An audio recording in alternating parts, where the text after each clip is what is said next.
great coaching right now. Great coaching, both football and basketball in this league. So, Forrester, who are we going to do first? I found this very difficult to do. I did too. So, who's up first, Forrester? This is going to be mine. And I factored in moving forward. Like, I went moving forward. All right. Kalen, DeBoer, Nate Oats for me, a dynamic duo for Alabama at the top. I think everybody's going to have that. Again, we brought this up weeks and weeks ago. I think it's the best combo, not only in the SEC, but in all of college sports. I went Hugh Freeze and Bruce Pearl next. A little bit they've done it, but I think moving forward, Hugh's doing a slow build to the roster down there. I think they have a really good, 9-win type year this year. Bruce, I think, has another run in him there. I go Kiffin and Beard 3. Almost had them 2. Kiffin and Beard, I think, is a dynamic duo for as long as both of them there. Kirby Smart on his own lifts Georgia to the 4th spot. Calipari just did not at Arkansas with Sam Pittman pull into the top 5 for me. That's where I went with Heupel and Barnes. I think they still have a couple of special things for me. So Alabama, Auburn, Ole Miss, Georgia, Tennessee for me. Who's next? Forrester. This is Lance Taylor's. Yeah, see, I think you're sucking up to the Auburn fans, putting them number 2. Thank you. Who are you, Charles Barkley? No, I'm just saying. Look, one is so easy, but I think Chris Beard is the best coach in the league in hoops. So, and I think Lane Kiffin's accomplished as much as Hugh Freeze did at Ole Miss. No, wait. You say Chris Beard's the best coach in the league. Uh-huh. Okay. Yep. So in the transfer portal world, okay, he didn't get to the NCAA tournament last year. It was year 1 at Ole Miss. So then this year he's got to be in the NCAA tournament. Oh, he will be. Okay. Yeah. Yeah. So anyway, I think he's the best coach. So I brought it up. Kirby is far and away the best coach in college football. Just real quickly, you sort of poo-poo on Lane Kiffin on the show a lot. No, He's I never do. won a big game. You got him at number 2. No, that's because Chris Beard's so good. Again, it's a combination. So I think it skews it a little bit, and that's why I've got Georgia. Like Mike White, he's gotten to 1 Elite 8. I think he's an okay coach, but Kirby is so good. Yeah, I think it skews it up. I think Hugh is really good. I think Bruce is really good. And then I've got Barnes and Heupel. I don't like the Heupel situation right now. I don't love it.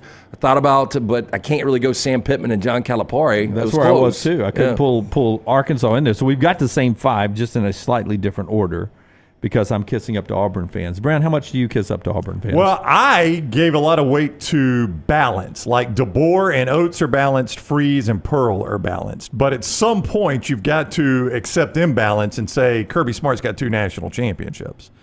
So that's why I had him 3rd, he and Mike White 3rd. I agree on Kiffin and Beard. Beard is a better coach than Kiffin. Kiffin's done some good things at Ole Miss. I don't think he's done any more than Hugh Freeze has. And Bruce Pearl has a far better coaching resume than Chris Beard. So that's kind of the way I would break that tie. And then I did go Calipari and Pittman. It's hard for me to ignore a national championship. Rick Barnes has done a lot. Heupel and Pittman aren't significantly different to me. I mean, I don't know how you separate Heupel and Pittman that much. So I gave credit to Calipari for the national championship there. So I tried to reward balance as much as I could, because the one thing about doing these is when it's in balance, like Kirby Smart and Mike White. I mean, it's just when Avery Johnson was the coach at Alabama, you could easily go Nick Saban and Avery Johnson. Avery Johnson had done nothing in college basketball. But Nick Saban so outbalanced it was hard to ignore. How close were you, and I was, to having Sarkisian and the other guy from Texas into the Rodney Terry. He's done nothing. Well, and Sarkisian's only had 1 good year. Yeah, I mean, what is Sarkisian? Yeah, it wasn't even close to me. But he's going to the college football playoff. But is Sarkisian not more accomplished than Lane Kiffin? Yes. Yeah, he is. Yeah.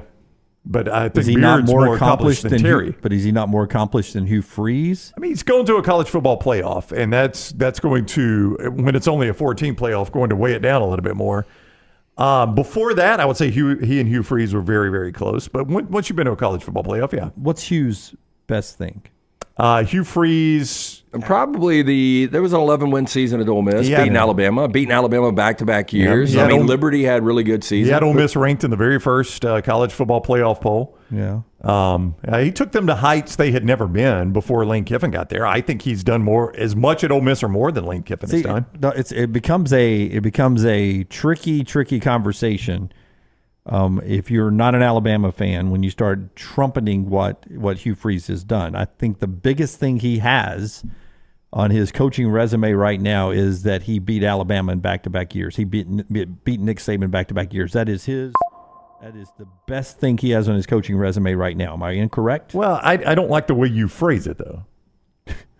How could I phrase it any different? Well, he beat the number one. Alabama was ranked at least number 1 or number 2 in both those games, were they not?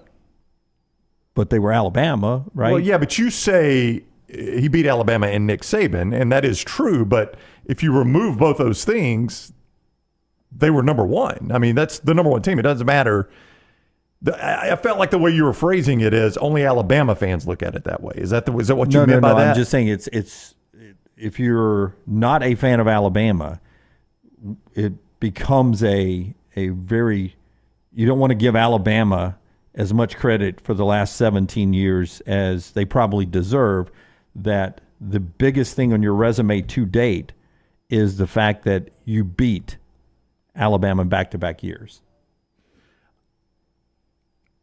Which is the biggest thing on his resume. I will say just in 2014, he beat number 3 Alabama, number 14 Texas A&M, and number 4 Mississippi State. I don't know that Lane Kiffin has a win that high. No, he doesn't. Yeah, so I'll pull that was back. just in 1 year. Yeah. I'll pull that back. And I like Hugh Freeze as the coach better than Lane Kiffin. I said it when Auburn was looking for a coach, and there was a lot of people that wanted Lane Kiffin. I was like, Hugh Freeze, better coach. Right, you did say that, Yeah. and I was wondering why you. Well, yeah, just because I have so it. much respect for Chris Beard. Yeah. Again, I think Freeze and Bruce are perfect for Auburn. Freeze is more accomplished at Ole Miss than Lane Kiffin was, and those accomplishments were beating really highly ranked teams who just happened to be coached by Nick Saban at Alabama. Well, and I think this is, I don't want to say a pivotal year for Lane Kiffin, but if Lane Kiffin doesn't go to a college football playoff this year, if I'm an Ole Miss fan, I'm like, what the hell's happened? I think if I count right, in 2 years, 14 and 15, Hugh Freeze had 5 top 15 wins. I think Lane Kiffin has 1 in his whole time at Ole Miss. Yeah.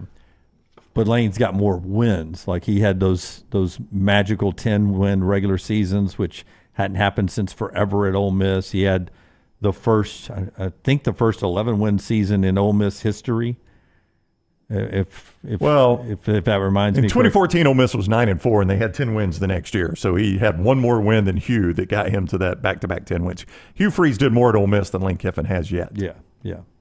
Because he beat Alabama in back-to-back years. Well, and he's beaten other top 10 teams. It's not because he beat Alabama in back-to-back years. He's got 5 top 15 wins. Alabama was number 2 and number 3. He beat the number 2 and number 3 team. Lane Kiffin has not even come close to that.